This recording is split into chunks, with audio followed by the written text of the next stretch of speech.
Last, but certainly not least, Anthony Albanese's final meeting of this summit season was with the leader of the world's most populous country.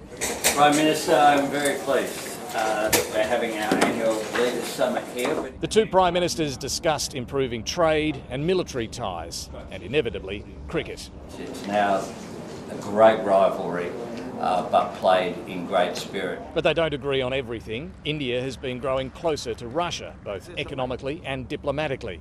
Narendra Modi is now set to host Vladimir Putin in New Delhi, despite an International Criminal Court arrest warrant for the Russian president.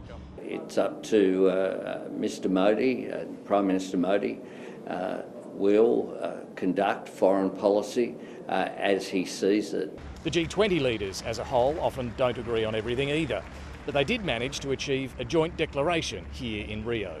They called for a comprehensive ceasefire in Gaza and reiterated support for a two-state solution in the Middle East.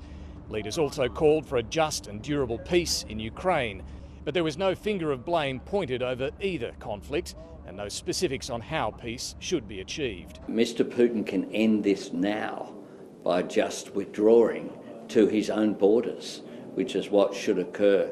On climate change, there was clear support amongst G20 leaders to stick with the Paris Climate Agreement, which Donald Trump has vowed to abandon. Support too for a so-called climate finance deal to be finalised, although here too the details of which countries should pay what has been left for others to negotiate.